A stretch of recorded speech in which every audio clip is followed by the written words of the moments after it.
My name is Mackenzie, and I'm 28 years old. I was scrolling through Instagram notifications in my new Audi when my phone buzzed with a message from my mother, the same woman who'd forgotten my birthday for the third year running last month. Family meeting. This Saturday. Be there. 6 words that made my stomach drop. 5 years of minimal contact shattered by a single Instagram post of my new car. Funny how financial success suddenly makes you visible to those who never saw you before. Before I tell you how my family imploded over a car I bought with my own money, drop a comment where you're watching from and hit subscribe if you've ever had to prove your worth to those who should have loved you unconditionally.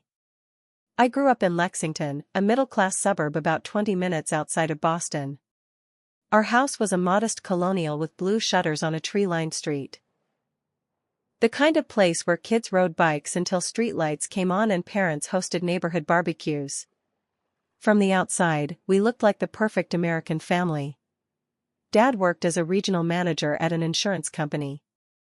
Mom taught 3rd grade at the local elementary school. My brother Jason was 2 years older, my sister Amanda 3 years younger. And then there was me, eternally stuck in the middle. The first birthday I remember my mother forgetting was my 8th. It wasn't a milestone birthday or anything, but I'd been talking about the rainbow cake I wanted for weeks. When the day came, there was no cake, no wrapped presents on the kitchen table, no special breakfast. When I mentioned it to Mom as she rushed us out the door for school, her face froze for just a second before she covered with, "Oh, honey, we'll do something this weekend." That weekend came and went with a hurried trip to the mall where she grabbed a generic outfit from the clearance rack while on a shopping trip for Amanda's dance recital costume. It became a pattern. My 10th birthday coincided with Jason's baseball tournament. My 13th fell during a teacher conference my mother couldn't possibly miss.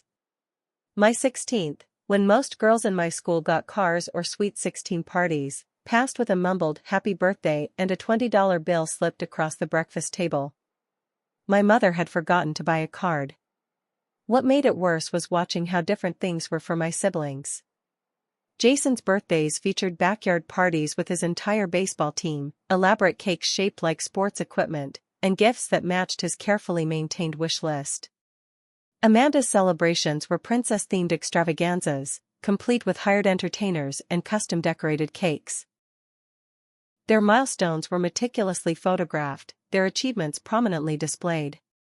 My father wasn't much better. Robert Hamilton was a man of few words who came alive only when discussing Jason's athletic accomplishments. At dinner, he'd ask Jason detailed questions about practice, game strategies, and college scouts. He took meticulous notes at every game. For Amanda, he'd soften slightly, calling her princess and indulging her theatrical performances in the living room. With me, conversations rarely progressed beyond "how's school?" followed by distracted nodding at whatever answer I provided. I adapted by becoming fiercely self-sufficient. If my family wasn't going to notice me, I'd make sure everyone else did. I threw myself into academics with a determination that bordered on obsession. By junior year, I was taking all AP classes, serving as president of the math club, and staying after school to work on independent research projects with the computer science teacher who actually remembered my name and noticed when I cut my hair. My high school graduation should have been a proud moment. I was valedictorian, had secured a partial scholarship to MIT, and had won several academic awards. The ceremony was scheduled for 2 o'clock. My parents and siblings arrived at 2:15, missing my valedictorian speech. They left immediately after the diplomas were handed out. Jason had a baseball game at 5. My mother hugged me quickly, saying they were so proud but needed to get Jason across town. The only photo I have from that day was taken by my computer science teacher, who invited me to dinner with her family when she realized mine had left. College was both liberation and struggle. My partial scholarship covered tuition, but not room and board. My parents contributed what they called what they could, $500 a semester. Meanwhile, they covered Jason's full ride at a private college when his baseball scholarship fell through after a knee injury. They paid for Amanda's study abroad semester in Paris because it was essential for her development. I worked 3 jobs to make ends meet. Mornings at the campus coffee shop, afternoons at the computer lab, weekends waiting tables at a busy restaurant near campus. I lived on ramen and free coffee, staying late in the library to avoid paying for heating in my shabby off-campus apartment. Sleep became a luxury I couldn't afford. The summer after sophomore year, I landed an internship at TechVision, a rising software company in Boston. When I called home to share the news, my mother said, "That's nice, honey. Did you hear Amanda got the lead in her theater program's summer production? We're driving down to New York next weekend to see it." By senior year, I had accepted that my family's approval was a currency I would never earn, no matter how hard I worked. The day I graduated from MIT, summa cum laude with a dual degree in computer science and business analytics, my parents attended the ceremony but left immediately after to help Amanda move into her new apartment. They didn't come to the department reception where I received an award for my senior project. That night, alone in my apartment with a bottle of cheap champagne, I made a decision: I would limit my contact with my family. No more chasing their approval, no more disappointment. I would build my own life, one where my worth wasn't constantly questioned. I set boundaries: holiday visits, occasional phone calls, minimal social media interaction. If they noticed the distance, they never mentioned it. My entry-level position at RapidSoft Solutions started 2 weeks after graduation. My title was Junior Software Developer, but in reality, I was doing whatever tasks no one else wanted: debugging ancient code, documenting systems no one understood anymore, sitting in on client calls to take notes. My starting salary was modest, barely enough to afford a studio apartment on the outskirts of Boston and make minimum payments on my student loans. What I lacked in experience, I made up for in sheer determination.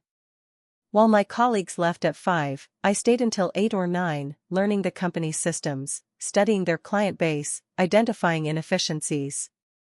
I worked weekends, brought my laptop on the rare occasions I visited my family, and consumed technical books like they were oxygen. Sleep became an afterthought, a necessary inconvenience limited to 5 or 6 hours a night. 6 months in, the company faced a crisis. One of our largest clients, a financial services firm, was threatening to walk due to persistent issues with our transaction processing system. The senior developers were baffled, the project manager was in panic mode, and our CTO was fielding angry calls daily. During a tense all-hands meeting, I raised my hand and suggested a solution I'd been quietly working on during my after-hours exploration of the system. The room fell silent. The CTO, a stern woman named Margaret who rarely acknowledged junior staff, turned to me with narrowed eyes. "You think you can fix what our senior team can't?" "I think I can try," I answered, my voice steadier than I felt. "You have 48 hours, she said, turning back to the whiteboard. I didn't go home for those 48 hours. I worked straight through, fueled by vending machine coffee and granola bars. By the deadline, I had not only identified the core issue, an obscure memory leak triggered by a specific sequence of transactions, but had implemented and tested a fix that improved overall system performance by 30%. The client stayed. Margaret called me into her office the following week and moved me to the core development team, with a 20% raise and a new title, software developer. No junior in sight.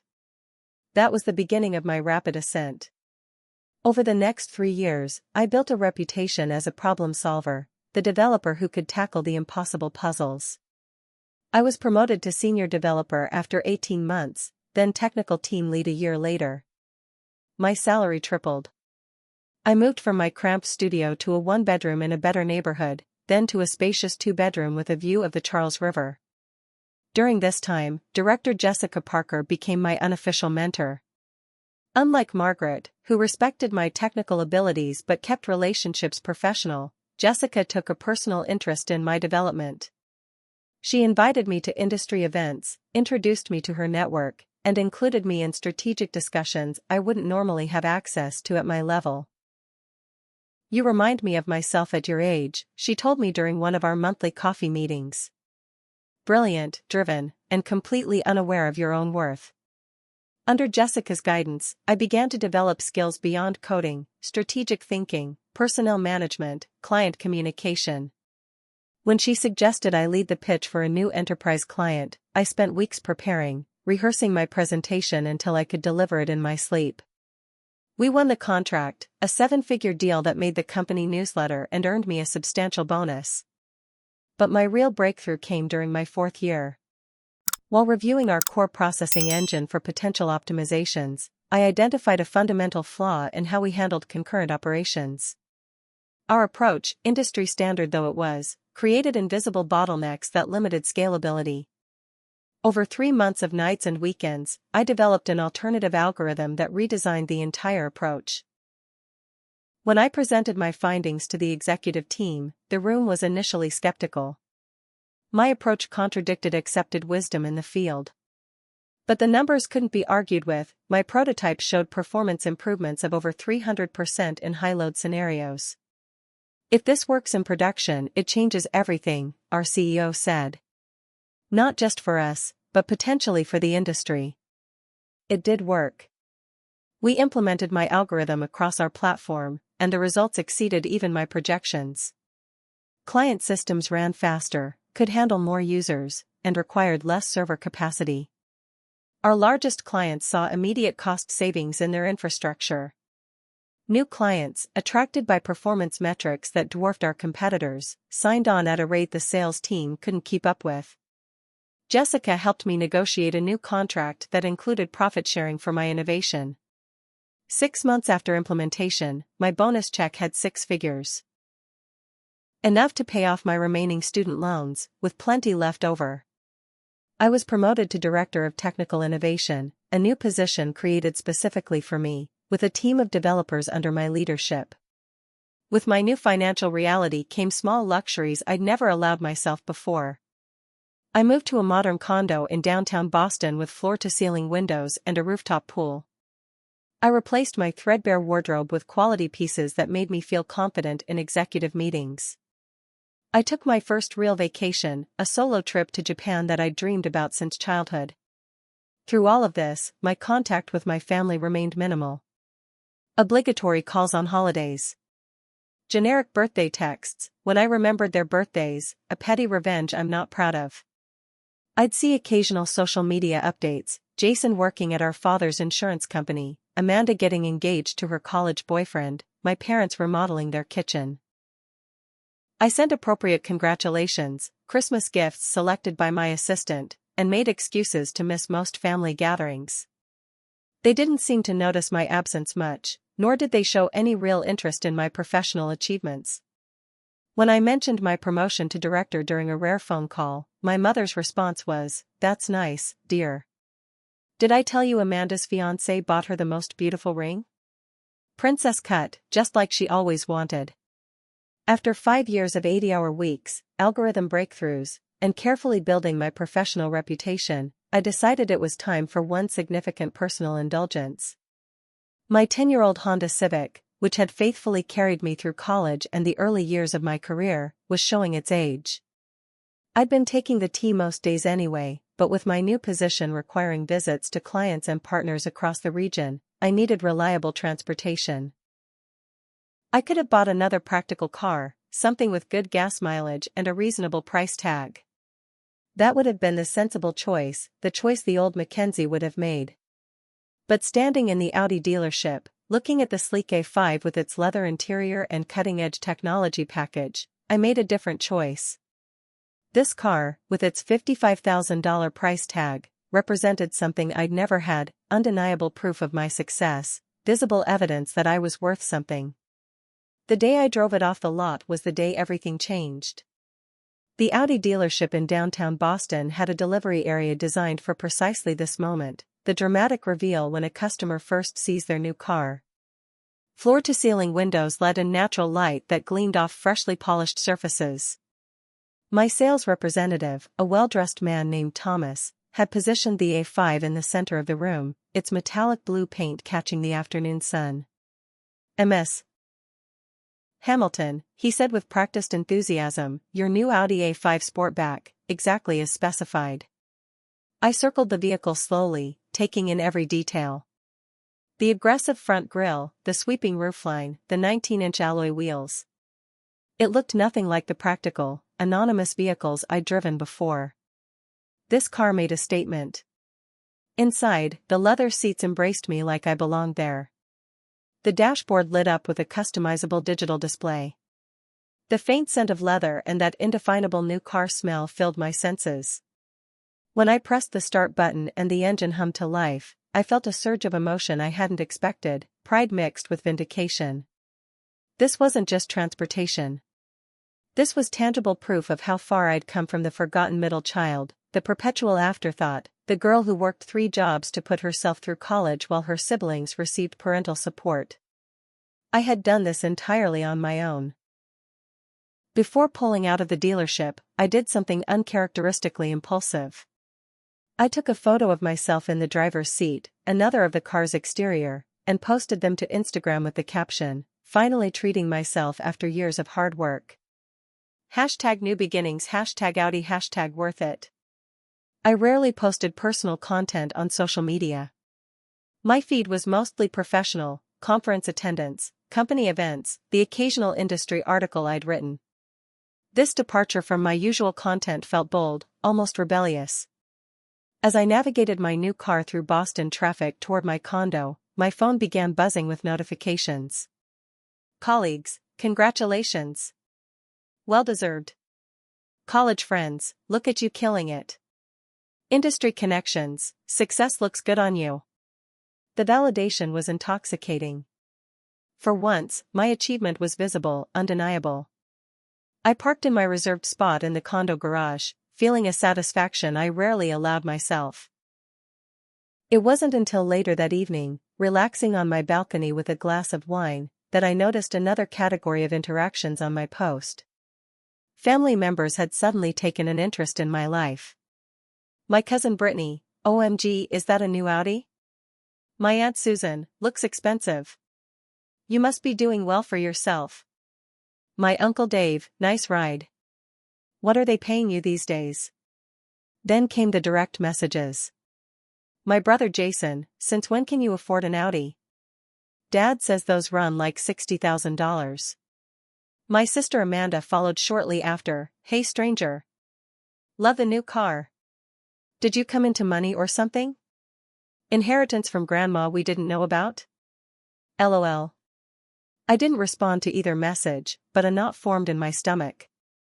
The years of indifference suddenly replaced by interest, not in me, but in my apparent financial status. The phone calls started the next morning. First my father, with an awkward conversation about investment strategies and whether I'd thought about real estate. Then my mother, asking pointed questions about my new position and whether I was being paid what I'm worth. Neither mentioned the years of silence, the forgotten birthdays, the missed graduations. 3 days after my post, the message arrived that sent a chill down my spine, "Family meeting. This Saturday. Be there." My mother's text was not a request but a command, reminiscent of my childhood when her word was law. My first instinct was to refuse. I had plans that weekend, a spa day I'd booked weeks ago, my first real self-care indulgence in months. But curiosity mixed with a strange desire for confrontation won out. After 5 years of emotional distance, perhaps it was time for honesty. If my family wanted to suddenly acknowledge my existence because of a luxury car, I would make them face the years of neglect that preceded it. I replied with a single word. "Fine." Then added the address of a coffee shop near my condo. The response came immediately, "No. Our house. 4 o'clock. Your father is grilling." The casual domesticity of it triggered an unexpected wave of anger. The presumption that I would drop everything and return to the family home, as if the past decade of emotional neglect could be erased by hamburgers on the patio. But beneath the anger was something more complicated, a tiny, persistent ember of hope that perhaps this time would be different. Perhaps now, with tangible evidence of my success, they would finally see me. "I'll be there," I texted back, already regretting the decision. That night, I couldn't sleep. I paced my condo, rehearsing conversations in my head, imagining scenarios from reconciliation to explosive confrontation. Around 3 in the morning, I opened my laptop and booked a hotel room near my parents' house. Whatever happened at this family meeting, I wanted the option to escape without a 2-hour drive back to Boston.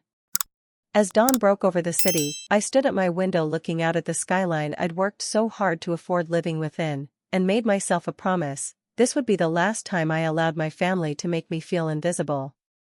One way or another, Saturday would bring an ending, or perhaps a new beginning. The days leading up to Saturday's family meeting stretched like an eternity. At work, I found myself staring at code without seeing it, my mind replaying childhood memories I'd worked hard to suppress. During a strategy meeting, Jessica noticed my distraction and pulled me aside afterward. "You're a million miles away today," she said as we walked to the company cafe. "What's going on?" I rarely discussed my family situation with colleagues, maintaining a careful separation between my professional and personal lives. But Jessica had become more than a mentor. She was perhaps the closest thing I had to a friend in my carefully constructed world. Over coffee, I gave her the abbreviated version: my family's sudden interest after seeing my Instagram post, the summoned meeting, my conflicted feelings about attending. "Family dynamics are complicated," Jessica said thoughtfully. "But remember this: you've built an extraordinary life on your own terms. You don't owe them explanations or apologies for your success." "What if they want money?" I asked, voicing my deepest suspicion. Jessica's expression hardened slightly. "Then you'll have valuable information about their motivations. Set boundaries, Mackenzie. You're brilliant at establishing parameters in code. Apply that same clarity to your personal relationships." On Thursday evening, I had my bi-weekly therapy session with Dr. Winters. I'd started therapy 3 years earlier, not because of any crisis but as a deliberate step toward understanding my patterns, particularly my workaholic tendencies and difficulty with close relationships. Today, instead of our usual career-focused discussion, I found myself describing my family's history of emotional neglect in detail I rarely allowed myself to acknowledge. "It sounds like this meeting is triggering significant anxiety," Dr. Winters observed. "What's your greatest fear about Saturday?" I considered the question carefully. "That they'll minimize everything, act like forgetting my birthdays, missing my graduations, making me work through college while supporting my siblings was normal. That they'll make me feel crazy for having feelings about it." "And your greatest hope?" This question was harder. After a long silence, I admitted that they'll acknowledge what happened. Not even apologize, necessarily. Just see me. Really see me. Dr. Winters nodded. "Those are understandable feelings. But I want you to consider something: your family may not be capable of giving you the recognition you deserve. Their limitations aren't a reflection of your worth." I left the session with a homework assignment: to write down specific instances of neglect I wanted to address, along with clear statements about how those experiences made me feel. No accusations, just facts and personal impact. If the conversation veered into defensive territory on Saturday, I would have a script to keep me grounded. Friday night, I called Rachel, my closest friend from college and one of the few people who understood my family's situation from first-hand observation. She'd witnessed my mother's distracted dismissal of my academic achievements, seen my father's obvious preference for Jason, experienced the stark contrast between my financial struggles and my siblings' support. "You should wear that navy blazer," Rachel suggested after listening to my concerns about the meeting. "The one with the gold buttons. You look powerful in it." "This isn't a business negotiation," I laughed. "Isn't it, though?" Her tone turned serious. "Look, Mac, you're walking into an emotionally charged situation with people who have a history of undermining your confidence. Armor up." She was right. I spent an hour that night selecting an outfit that made me feel confident but not ostentatious: tailored slacks, a silk blouse, and yes, the navy blazer. Professional enough to convey success, casual enough for a family gathering. I laid it out for the morning, then returned to my laptop to finalize my notes. I'd created a document with 3 columns: incident, impact, and response. Under incident, I listed concrete examples: forgot my 16th birthday while planning elaborate Sweet 16 for Amanda. Under impact, made me feel unimportant and unloved. Under response, I wrote what I needed, acknowledgement that this pattern existed. The list grew longer than I'd expected. Forgotten birthdays. Missed performances. The graduation they left early. The college expenses they didn't help with. The achievements they dismissed. Seeing it all documented in clean, unemotional prose was both validating and heartbreaking. Around midnight, I closed my laptop and walked to the floor-to-ceiling windows of my condo. The city lights spread out below me, a constellation of lives and stories I would never know. Somewhere out there were other people healing from invisible wounds, building lives from the ground up, proving their worth to themselves because no one else would. I nearly called the whole thing off that night. I drafted a text canceling the meeting, citing work obligations. My finger hovered over the send button for a full minute before I deleted it. No. I needed this closure, one way or another. Saturday morning arrived with perfect early autumn weather, crisp air, golden sunlight, leaves just beginning to hint at their coming transformation. I drove the Audi out of the city, the purr of its engine somehow reassuring. The navigation system guided me through familiar roads toward Lexington, but as I approached my childhood neighborhood, doubt crept in again. I pulled into a public park 2 miles from my parents' house, still 30 minutes early for the meeting. Sitting on a bench overlooking a small pond, I reviewed my notes one last time, then practiced deep breathing techniques Dr. Winters had taught me. You can do this, I whispered to myself. You've built enterprise systems from scratch. You've pitched to Fortune 500 CEOs. You've revolutionized processing algorithms. You can handle one family dinner. At 3:55, I pulled into my parents' driveway. The familiar Colonial with blue shutters looked smaller than I remembered. My father's SUV was parked alongside Jason's truck and a compact car I didn't recognize but assumed was Amanda's. For a moment, I sat in my car, hands gripping the steering wheel, fighting the urge to start the engine and drive away. Instead, I gathered my purse, checked my reflection in the rearview mirror, and stepped out into the afternoon sunshine. Whatever happened inside that house, I would leave knowing I had faced my past with dignity and courage. The girl who had been forgotten so many times had become a woman impossible to ignore. The front door opened before I could ring the bell. My mother stood in the entryway, her expression a carefully constructed mask of welcoming neutrality. Karen Hamilton had aged since I'd seen her last Christmas, more gray in her shoulder-length bob, deeper lines around her eyes. She wore what I recognized as her company clothes, tailored khakis and a floral blouse she reserved for dinner parties and parent-teacher conferences. "Mackenzie," she said, leaning in for a brief, perfunctory hug. "You're right on time." As if punctuality had ever been my issue. "Hi, Mom," I replied, following her into the familiar living room where the rest of my family waited. The room looked essentially unchanged since my childhood. The same beige sectional sofa, the same family photos on the mantel. I noted that my college graduation photo was significantly smaller than Jason's baseball portraits or Amanda's theater headshots. My father stood by the fireplace, nursing what appeared to be a scotch despite the early hour. Jason sprawled in the armchair, scrolling through his phone. Amanda sat primly on the sofa beside a young man I assumed was her fiancé. "Look who's here," my mother announced unnecessarily. My father nodded without moving from his position. "Mackenzie." Jason glanced up briefly. "Hey, sis. Nice of you to fit us into your busy schedule."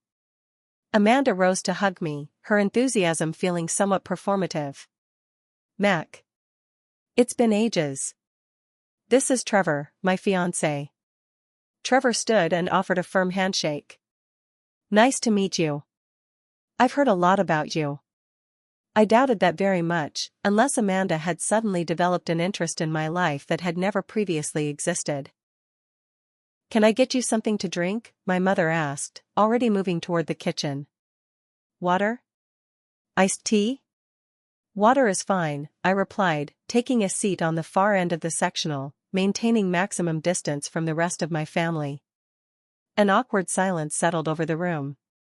I noticed my father's eyes flicking repeatedly toward the window, where my Audi was visible in the driveway. "So," he finally said, clearing his throat. "New car?" And there it was, the reason for this gathering, laid bare within the first minute. "Yes," I replied simply. "I needed something reliable for work." "Must be some job," Jason commented, finally putting his phone down. "Those run what, 50, 60 grand?" "I'm doing well," I said, deliberately vague. My mother returned with a glass of water, setting it on a coaster before me. "We're just surprised, that's all. You never mentioned you were in the market for such a premium vehicle." "There are a lot of things I don't mention," I responded, maintaining eye contact with her until she looked away. Another uncomfortable silence descended, broken only when Trevor, apparently oblivious to the tension, commented, "Sweet ride. I've always wanted an Audi. What's it got under the hood?" Before I could answer, my father cut in. "That's not why we asked Mackenzie here today." I took a deliberate sip of water. "And why did you ask me here, exactly?" My mother perched on the edge of the sofa, hands clasped in her lap, her teaching posture, the one she adopted when addressing difficult students. "We've been thinking that it's time we all reconnected as a family. You've been so distant the past few years." The audacity of that statement nearly made me laugh. "Have I?" I wasn't aware anyone had noticed. Jason rolled his eyes. "Here we go with the drama." "It's not drama to state facts," I replied evenly. "The fact is," my father interjected, "family should stay connected. We're concerned about the direction your life is taking." I raised an eyebrow. "My life is taking a very successful direction, as evidenced by the car you're so fixated on." "What exactly concerns you?" My mother's lips thinned. "There's more to life than material possessions, Mackenzie. We raised you with values." "Did you?" The question hung in the air, loaded with unspoken accusations. Amanda, apparently sensing the conversation veering into dangerous territory, jumped in with forced brightness. "Mom made your favorite for dinner, lasagna. And Trevor brought this amazing tiramisu from that Italian bakery in Cambridge." I doubted lasagna had ever been established as my favorite, considering no one had ever asked. But I nodded politely at Trevor, the only person in the room who hadn't yet given me reason to be defensive. "Sounds lovely," I said. "But before we move to dinner, I'd like to understand why this meeting was so urgent it required a command appearance." My mother and father exchanged glances, a silent communication that excluded the rest of us. Finally, my father set down his scotch and addressed me directly. "Your brother has an exciting business opportunity." And there it was. Jason straightened in his chair, suddenly animated. "It's a sports training facility. High-end equipment, personalized coaching, recovery services, everything elite athletes need in one location. I've got the business plan all worked out. The market research is solid. All I need is startup capital."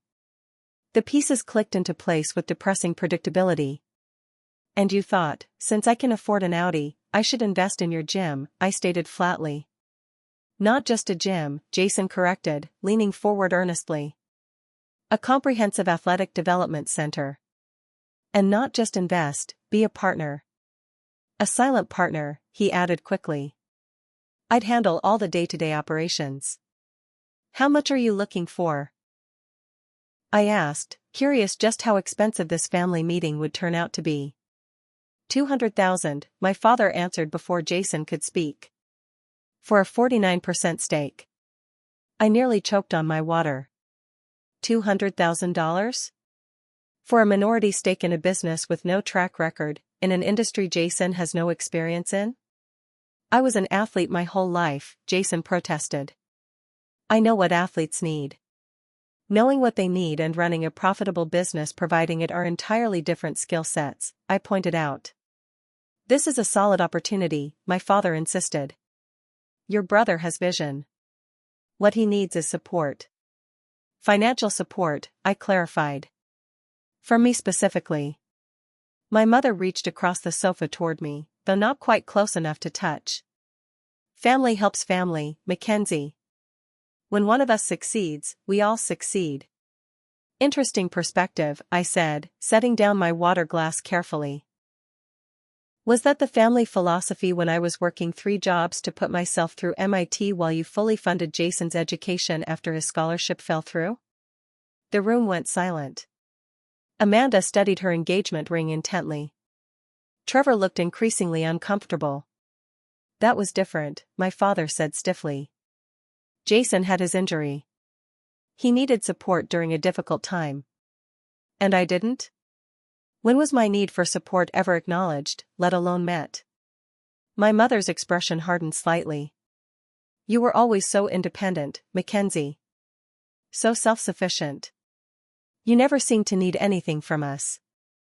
I learned to be self-sufficient because I had no other choice, I replied, the calm in my voice belying the turmoil beneath. But that's not actually why you called this meeting, is it? You didn't suddenly miss my presence at Sunday dinners. You saw evidence that I have money now, and immediately thought of how it could benefit this family, specifically, Jason. That's not fair, Amanda interjected. We're all just trying to support each other. Like when Mom and Dad helped with my wedding last year. This was news to me. They helped with your wedding? Another uncomfortable silence fell. My mother shot Amanda a warning look that didn't go unnoticed. They remortgaged the house, Amanda admitted quietly. For the venue and the dress and everything. It was their gift to us. I absorbed this information slowly, feeling a familiar cold spread through my chest. So you remortgaged your house for Amanda's wedding, but when I called asking if you could help with my security deposit for my first apartment after college, you said finances were tight. That was different, my father repeated, his go-to phrase when confronted with inconsistencies in his treatment of his children.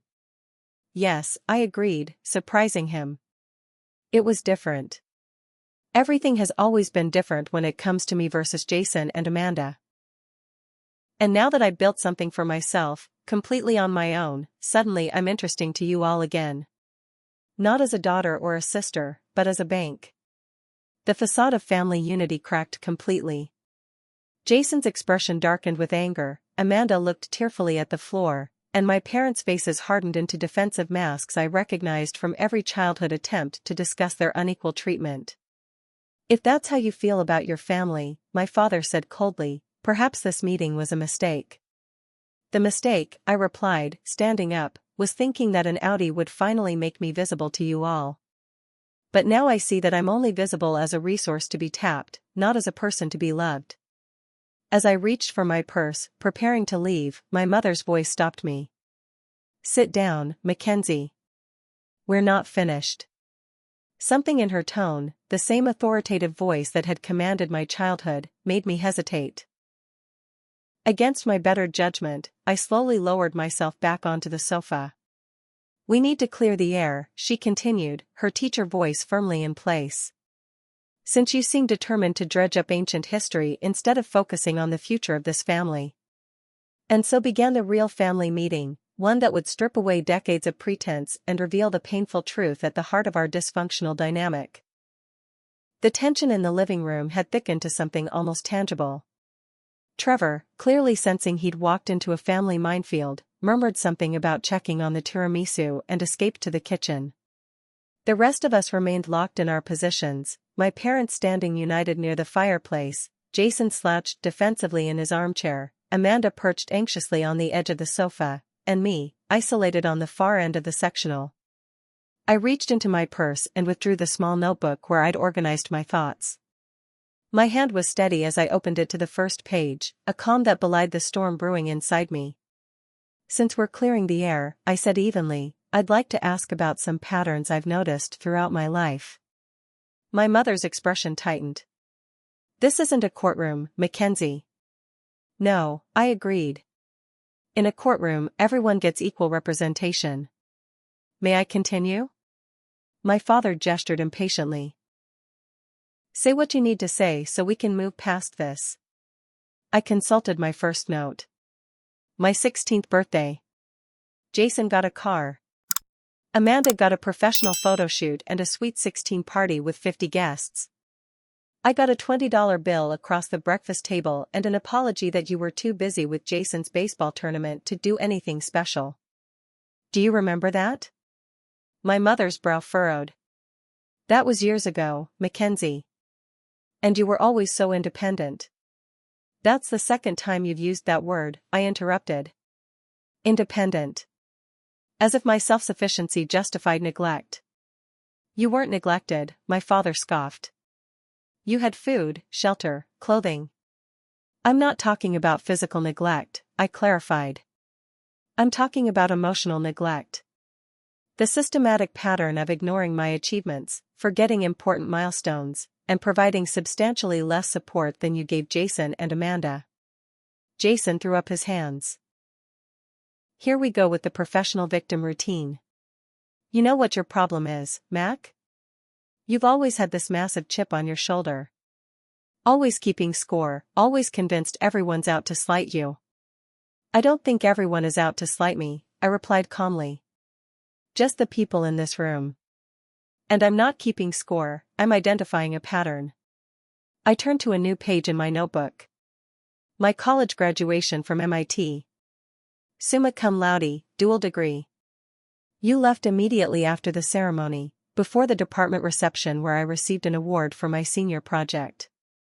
You said you needed to help Amanda move into her new apartment. That apartment lease was expiring, my mother began. My high school graduation, I continued. You arrived 15 minutes late, missing my valedictorian speech, and left immediately after diplomas because Jason had a baseball game. That game was important, my father started. 3 jobs, I said, my voice finally betraying emotion. I worked 3 jobs during college to cover what my scholarship didn't. Meanwhile, you fully funded Jason's education after his scholarship fell through, and paid for Amanda's semester abroad in Paris because it was essential for her development. A heavy silence fell. Amanda looked genuinely uncomfortable, staring at her hands. We helped where we could, my mother finally said, her voice softer. We weren't in a position to help everyone equally. But that's just it, I pressed. It was never equal. Not even close. And it wasn't just financial support, it was attention, recognition, interest in our lives. When I landed my internship at Tech Vision, your response was to immediately change the subject to Amanda's theater program. When I was promoted to director, you spent 30 seconds acknowledging it before a 20-minute update on Jason's dating life. My father stepped forward, his patience visibly wearing thin. What exactly do you want from us, Mackenzie? An apology for not being perfect parents? For having 3 children with different needs at different times? For making the best decisions we could with the resources we had? I want acknowledgement, I said simply. Recognition that this pattern existed, that it wasn't just in my head. That's all. You were difficult to connect with, my mother said after a pause. From the time you were very small. You were so self-contained. Jason and Amanda needed us more openly. I needed you just as much, I replied, my voice barely above a whisper. I just learned early on that showing it wouldn't get me anywhere. Jason shifted uncomfortably in his chair. Look, nobody's saying we had a perfect childhood, but this whole victim narrative is a bit much. You turned out fine, better than fine. You've got the fancy job, the fancy condo, the fancy car. What exactly are you complaining about? I'm not complaining about where I ended up. I'm pointing out the inequity in how we got here. You had a support system. I built everything alone. Amanda finally spoke up, her voice small. I never realized how different things were for you. I mean, I knew Mom and Dad came to all my performances and stuff, but I just thought.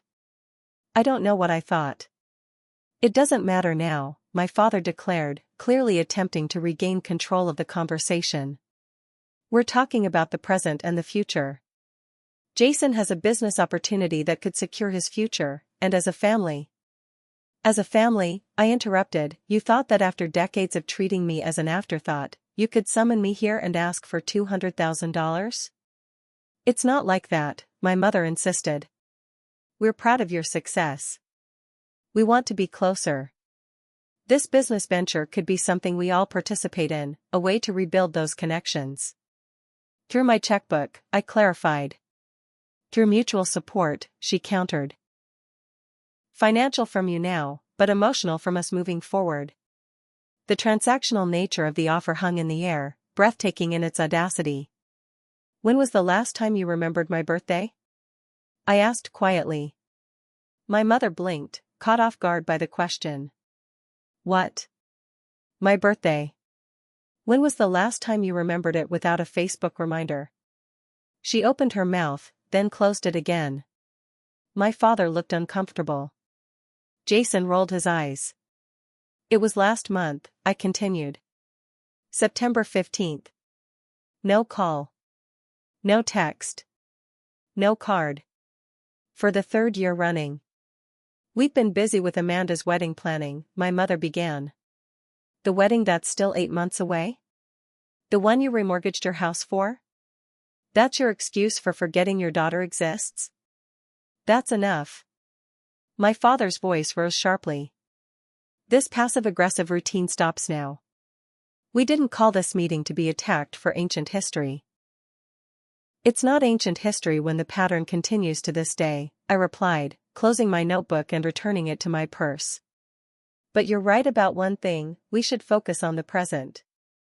So let me be very clear, I will not be investing in Jason's business venture. Not because I don't have the money, and not because I don't want him to succeed, but because I refuse to buy my way into this family's consideration. The room fell silent again. This time, it was my mother who broke it. You've always been so difficult to love, Mackenzie. The words hit me like a physical blow. For a moment, I couldn't breathe, couldn't think, couldn't move. Of all the scenarios I'd prepared for, I hadn't expected such naked honesty. Jason looked shocked. Amanda gasped audibly.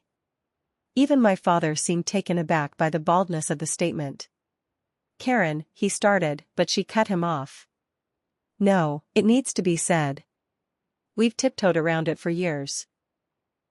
She turned to me, her expression a mixture of frustration and something like regret. From the time you were a toddler, you were different. Intense. Self-contained. You didn't need us the way the others did. You didn't reach for us, didn't cry for attention. You solved your own problems, created your own world. When you got older and started achieving, it was always with this look, like you were proving something. Like you were separate from us, better than us. I sat perfectly still, absorbing each word. They matched perfectly with things my therapist and I had discussed, how children who don't receive attention sometimes stop seeking it, how self-sufficiency can become both armor and prison. So you stopped trying, I said quietly. Because I was difficult to love, you decided not to make the effort. That's not what I meant, my mother backpedaled, apparently realizing how her words had sounded. Just that you never seemed to need us the way Jason and Amanda did. Everyone needs to be seen, I replied. Everyone needs to be valued. I just learned early that showing vulnerability in this family meant being overlooked or dismissed, so I built a life where I didn't have to be vulnerable with any of you. Amanda was crying now, silent tears tracking down her cheeks. Jason stared resolutely at the floor. My father looked deeply uncomfortable, shifting his weight from foot to foot. I think, I said, standing and collecting my purse, that this meeting has accomplished what it needed to. I won't be investing in Jason's business. I won't be attending Sunday dinners or holiday gatherings going forward. And I won't be maintaining the illusion that we're a normal family with normal problems. Mackenzie, my father started. I built my life without your help, I continued. I'll continue building it without your help. The only difference now is that I won't waste any more energy hoping for recognition or approval that clearly isn't coming. My mother stood as well, her expression hardening into something defensive. So that's it? You're cutting us off completely because we weren't perfect parents? Because we dared to ask for help with your brother's business? I'm creating boundaries, I corrected her. Something I should have done years ago. And I'm acknowledging reality, that what you want from me isn't a relationship, it's access to my resources. I turned to Jason. I hope your business succeeds. I genuinely do. But you'll need to find funding elsewhere. To Amanda, I added, congratulations on your engagement. Trevor seems nice. I walked toward the front door without looking back, knowing that if I hesitated, I might weaken. The clarity I felt in this moment was too precious to compromise. My father called after me, family is forever, Mackenzie. You can't just walk away. I paused with my hand on the doorknob. Family should be forever. But what we have isn't family. It's a dynamic where 3 people matter and 1 person serves as an occasional resource. I deserve better than that. And with those words, I walked out of my childhood home and into the warm autumn afternoon, where my Audi, symbol of both my success and my family's sudden interest, waited to carry me toward whatever came next. The first 10 minutes after leaving my parents' house remain a blur in my memory. I remember sitting in my car, hands gripping the steering wheel, unable to start the engine. The enormity of what had just happened, my mother's admission that I had been difficult to love, my decision to create firm boundaries, left me momentarily paralyzed. When the tears finally came, they surprised me with their intensity. I hadn't cried like this since I was a child, deep, body-shaking sobs that seemed to emerge from places I'd locked away years ago. I cried for the little girl who had learned to stop asking for attention, for the teenager who celebrated achievements alone, for the young woman who worked 3 jobs while watching her siblings receive support I never had. Eventually, the storm passed, leaving behind a strange, hollow clarity. I drove to the hotel I'd booked as a contingency, checked in, and ordered room service I couldn't eat. That night, I slept more deeply than I had in years, as if my body recognized that something fundamental had shifted and needed time to process the change. The week that followed was both challenging and transformative. I took 3 days off work, the first voluntary absence in my 5-year career, and focused entirely on processing what had happened. My phone periodically lit up with messages from my family, defensive texts from my mother, angry accusations from Jason, a surprisingly thoughtful note from Amanda acknowledging she'd never realized how different our experiences had been. I responded to none of them, needing space to sort through my own feelings before engaging with theirs. On Wednesday evening, I met Rachel for dinner at our favorite restaurant. Over plates of pasta neither of us touched much, I recounted the family meeting in detail. I can't believe she actually said that, Rachel exclaimed when I reached my mother's difficult-to-love comment. Although it explains so much about how they treated you. The strange thing is, I replied, twirling pasta around my fork without lifting it, part of me was relieved to hear her say it. It validated what I've felt my entire life, that there was something fundamentally different about how they saw me versus Jason and Amanda. Rachel reached across the table to squeeze my hand. There was something different about how they saw you, but the problem was with them, not you. Some parents just fixate on certain children and overlook others. It says nothing about your worthiness. The next day, Jessica invited me to lunch in her office, a rare occurrence that signaled her concern. You seem different, she observed as we ate sandwiches from the cafe downstairs. More centered, somehow. I considered this. I feel different. Like I've been carrying this weight of expectation and disappointment my entire life, and suddenly it's gone. Not because anything changed with my family, but because I've stopped expecting them to be something they're not capable of being. Jessica nodded thoughtfully. That's a profound shift. Many people never get there with their families, they keep banging their heads against the same wall, hoping for different results. I just couldn't do it anymore, I admitted. Couldn't keep that tiny flame of hope alive that someday they'd see me, really see me, and value me the way they value Jason and Amanda. And how are you feeling about your decision to create distance?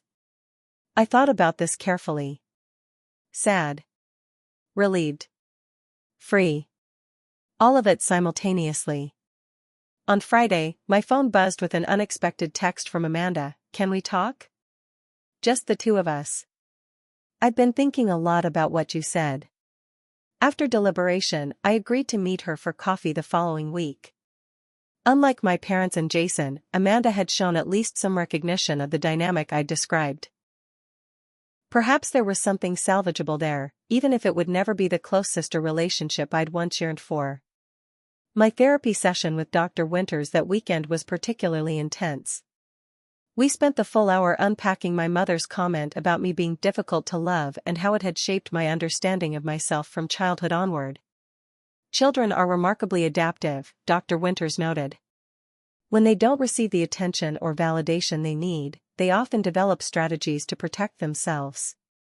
Your self-sufficiency, your academic excellence, your professional drive, these were adaptive responses to an environment where your needs weren't being met. But they became traps too, I realized. Ways of maintaining distance, proving I didn't need anyone. Exactly. The challenge now is discerning which of these patterns still serve you and which ones might be limiting your ability to form connections. The conversation shifted to my future. How I wanted to redesign my life now that I was consciously stepping away from the family dynamic that had shaped so much of my identity. What would it look like, Dr. Winters asked, to build relationships where you allow yourself to be seen? Where you don't have to be exceptional to be valued? It was a question I continued pondering long after our session ended. Over the next several weeks, I began making small but significant changes. I joined a book club, something I'd always dismissed as not productive enough for my limited free time. I accepted dinner invitations from colleagues I'd previously kept at arm's length. I started volunteering at a coding workshop for teenage girls, sharing the skills that had transformed my own life. My coffee meeting with Amanda proved surprisingly meaningful. Unlike our parents, she seemed genuinely interested in understanding my experience. I always thought you had it together, she admitted, stirring her latte. You were so smart, so capable.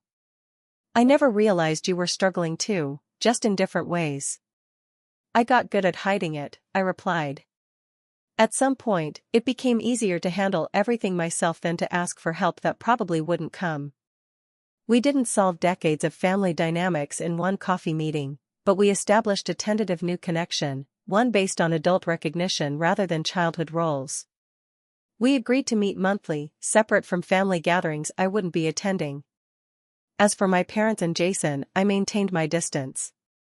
My father called several times, leaving messages that veered between guilt-inducing, "Your mother is very upset," and pragmatic, "We should discuss this like adults." My mother sent a single text, "When you're ready to move past this dramatic phase, we'll be here." Jason didn't contact me at all. Their responses only confirmed that my decision had been the right one. They still didn't see me. They saw a problem to be managed, a resource to be reclaimed, a child having a tantrum rather than an adult establishing necessary boundaries. At work, I maintained my usual excellence but began delegating more, trusting my team rather than shouldering everything myself. I left the office by 6 most evenings, a radical change from my previous 80-hour weeks. I used the reclaimed time to explore interests I'd never allowed myself, a photography class, hiking groups, cooking workshops. 3 months after the family meeting, I was having dinner with Jessica when she made an observation that stopped me mid-bite. "You laugh more now," she said. "Have you noticed that?" I hadn't, but once she pointed it out, I recognized the truth in her words. There was a lightness to me that hadn't existed before, as if setting down my family's expectations had freed up energy I never knew I was expending. "I think," I said slowly, "I spent so many years trying to earn love through achievement that I forgot how to just be. To exist without constantly proving my worth." That night, standing on the balcony of my condo, I took a photo of the sunset casting golden light across the city skyline. I posted it to Instagram, my first personal post since the Audi photo that had triggered so much chaos, with a simple caption: "Finding peace in the journey, not the destination." #self-discovery #new chapter. The comments and likes came quickly, but I didn't check them. The post wasn't for an audience, it was a marker for myself, a visual reminder of how far I'd come. 6 months after the family meeting, I received an unexpected email from Amanda.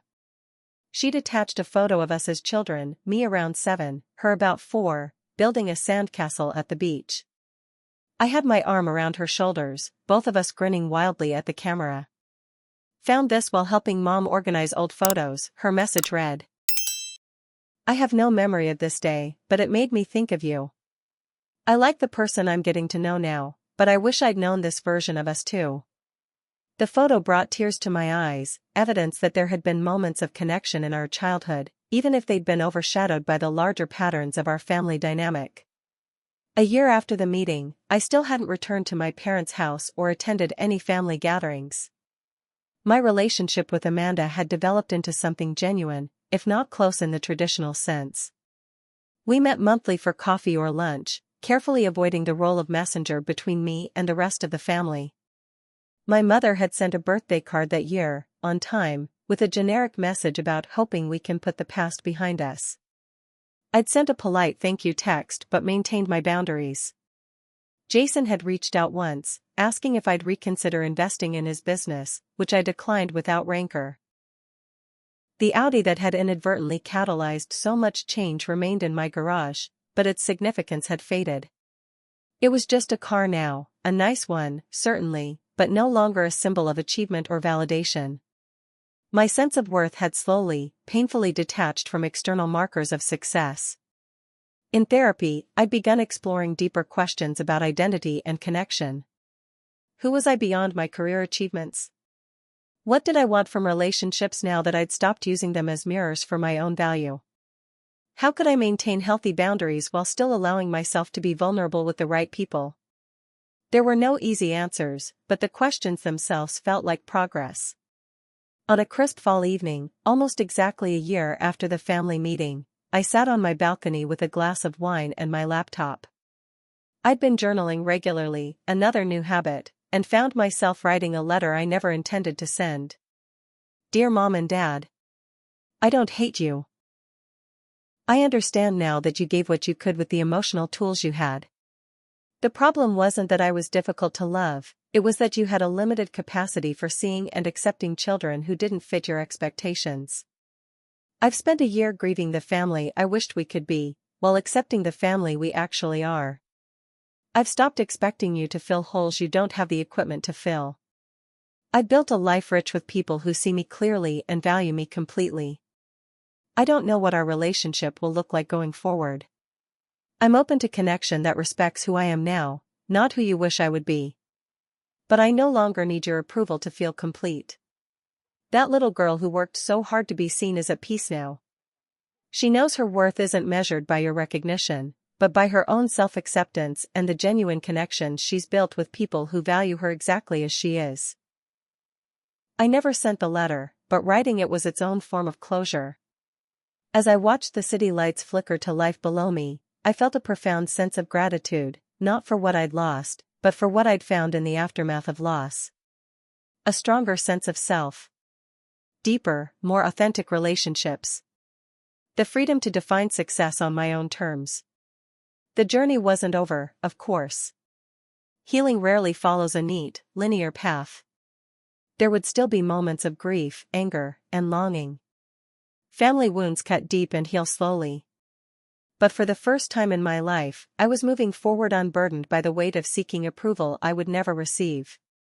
If you've ever had to make the difficult choice between maintaining toxic family relationships or protecting your own well-being, I hope my story has given you some comfort. Sometimes the bravest thing we can do is acknowledge that the family we need isn't the family we have, and then build a life filled with the love and recognition we deserve. Thank you for listening to my journey. If this resonated with you, please share your own experiences in the comments below. Like and subscribe for more stories about finding strength through life's challenges, and remember, your worth isn't determined by those who couldn't see it, but by your courage to honor it yourself.